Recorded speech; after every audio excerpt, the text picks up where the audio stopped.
რუსეთის თხევადი ბუნებრივი გაზით ვაჭრობას არქტიკის იამალის რეგიონიდან 15 სპეციალიზებული ტანკერის ფლოტი უზრუნველყოფს. ასეთი ეგრეთ წოდებული ARK-7 ტანკერები სწორედ იმისთვისაა შექმნილი, რომ არქტიკის ყინული გაარღვიოს, რის გამოც მათი რეგულარული შეკეთება და ტექნიკური მომსახურებაა საჭირო.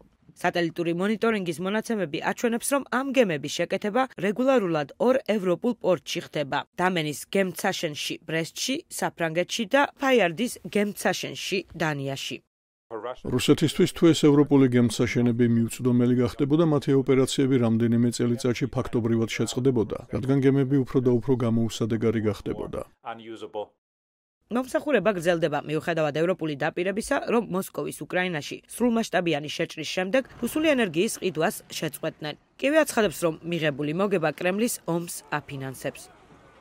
2022 წლამდე რუსეთი ევროპას გაზის დაახლოებით 40%-ს აწვდიდა. ევროპის ქვეყნების უმეტესობა რუსულ გაზს მილსადენების საშუალებით აღარ იღებს, თუმცა თხევადი ბუნებრივი გაზი სხვა საკითხია. მიუხედავად იმისა, რომ შეერთებული შტატები ევროკავშირის უმსხვილესი მიმწოდებელია, ახალი კვლევა, რომელიც ენერგოეკონომიკის და ფინანსური ანალიზის ინსტიტუტმა ჩაატარა, აჩვენებს, რომ გასულ წელს ევროკავშირმა რუსეთიდან თხევადი ბუნებრივი გაზის იმპორტი 18%-ით გაზარდა.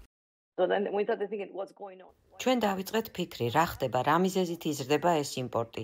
იამალს ევროპაში ცალკეულ კომპანიებთან აქვს კონტრაქტები. მრავალი კომპანიაა ჩართული ამ ვაჭრობაში. ევროკავშირმა შეიძლება რაღაც თქვას, მაგრამ ეს კომერციული შეთანხმებებია, ეს კერძო კომპანიებია, ეს უბრალოდ ბიზნესია. ზოგიერთი ევროპული ქვეყნისთვის ეს ბიზნესი იმაზე უფრო მომგებიანია, ვიდრე უკრაინაში გაგზავნილი დახმარების ხარჯი.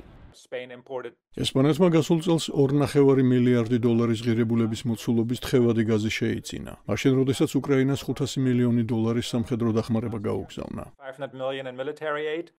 ამავდროულად რუსული თხევადი გაზის გადამზიდი ტანკერების ნაწილი ევროპულ კომპანიებს ეკუთვნით და მათ მიერ არის დაზღვეული.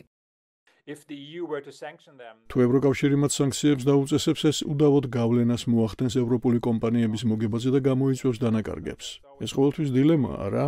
სანქციები ეკონომიკურ ზიანს იწვევს. არ არსებობს მტკიცებულება, რომ ევროპულმა გემთსაშენებმა დამენმა საფრანგეთში და ფაიადმა დანიაში ევროკავშირის სანქციები დაარღვიეს. დამენმა ბრიტანულ გამოცემა Financial Times განუცხადა, რომ ARK-7 ტანკერების შეკეთება ახლო მომავალში აღარ იგეგმება.